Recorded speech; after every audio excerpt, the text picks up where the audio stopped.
Following Jesus is all about following the way of love. No wonder that there is a beatitude that speaks about the heart. So let's dive in with our Good News team, Lynn Shemetek, Lauren Welch, and John Shemetek. Our beatitude for today is, "Blessed are the pure in heart. They shall see God." What is it that comes to mind when you hear that phrase, "Blessed are the pure in heart"?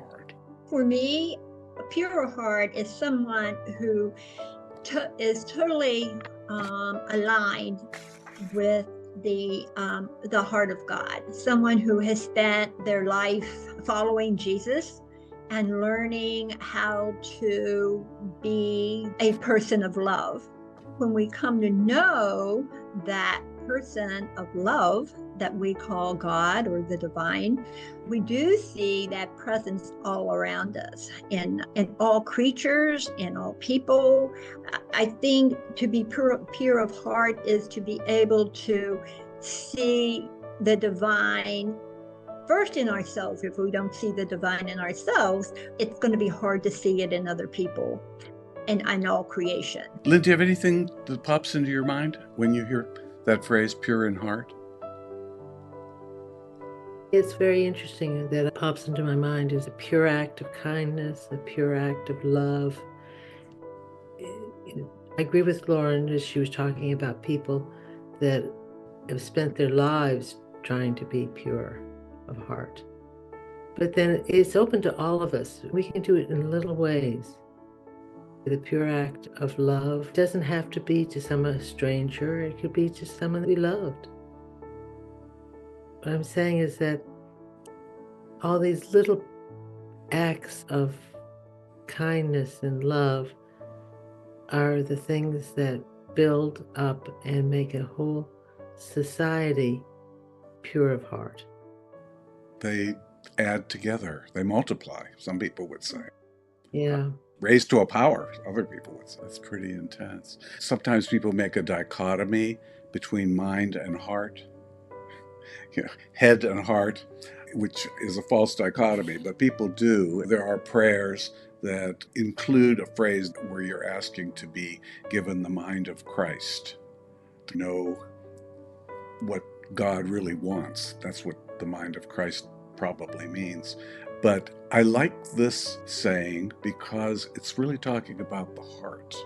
It's talking about feelings, perceiving with the heart. There's just so many ways people think about the heart, even in older language before confession in the Episcopal Church.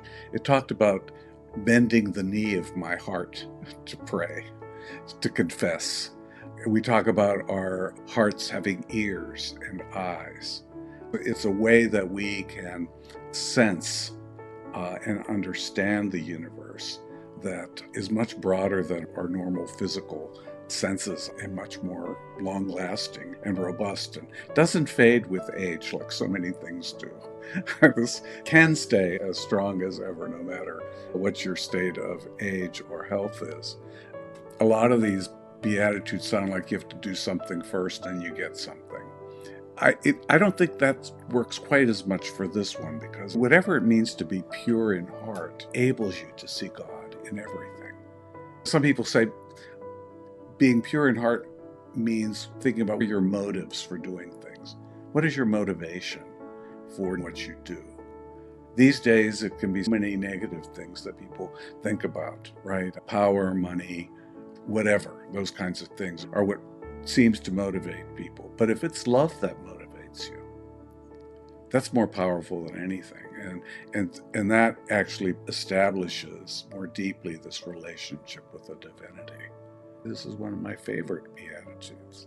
There's so much promise in all of them, but I really love the promise of this because it is something that seems like it's not far away and impossible to achieve. It seems like it's something that could be here every day. You can see God everywhere and in everything. John, I think you're right. I think we are called to be love, just as God is love. Many people can do that in their daily lives. I've known many who seem to always be able to love no matter what is going on around them. they've inspired me to try to be more like that. I'm not like that every minute I can, but to embody love is, I think, who we are anyway. It's coming to know that we are embodied love. We're created out of love, and love is our essence. We have to be in touch with that love and live it out. I think that's the work of our life, to be that love energy in the world. And I think, Lauren, what you were saying about the person or people you have seen, this love is really motivating them and is the gift to you and any of us. If we can be open to recognizing the power of love as we see it. I know I tend to grade myself on everything and rank myself, which I don't think Jesus has asked us to do at all, right? We don't get grades for how good a Christian we are, how close we're following the way of love. But let's say that I'm aware that some people just seem to be really good at this. They are just awesome. You can really say, wow, that person is so loving. I don't know if I could be that way in that same kind of circumstance. But that's a gift to see from your heart that this person is showing love and that this love is coming from a very good place and their heart is pure. I was thinking about an example of people in your own life you've known or seen. It seems like the scriptures are just with people who are pure in heart, and a lot of them are people who are unsung heroines and heroes of the scriptures, that their purity of heart led them to become really close to God. There are many great leaders of the church or the Hebrew people, but I'm thinking of others that maybe aren't the ones that get Best Actor or Best Actress award. They're some of the people in the background, but they're just showing this incredible love that is helping others. I think there's certainly that, but I'm with you, Lauren. I see that more in modern day life with everyday people, caring for each other and doing it out of goodness of their heart and purity of their heart. And you think of people that are so involved in doing good works for people that are in very unfortunate circumstances. John, as you were talking, I was thinking about all of the people we interviewed on our Good News podcast last year. So many of them were reaching out to people in other countries, as well as people around them where they live, out of love, out of compassion. Yeah, you're right. We had a lot of amazing examples of that in our Good News podcast. The first season we did, it was pretty awesome and humbling. One of the common threads in all of those 22 episodes was that love was the force that helped overcome obstacles, that broke down barriers between people. That led to hope, led to inner healing, led to healing of the world. So these are, that's just what's deep about the concept of being pure in heart. So much flows from that when people are pure in heart. If people are pure in heart, what it does is it allows you to do the good deeds, but then also it comes back to help you do more. It builds on each other because you do a good deed out of love. That love makes you feel so good that you do another good deed and another one. Yeah, it fuels those, doesn't it? And I think that's when we talk about those things in wherever circles we happen to be, it fuels that ability for us to show that kind of love. What does it mean to be pure in heart?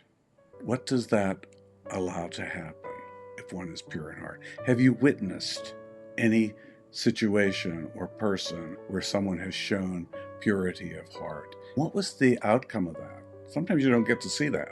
The outcome could be generations later, maybe just planting some seeds, as people often say. What have you seen? And are you ready to try?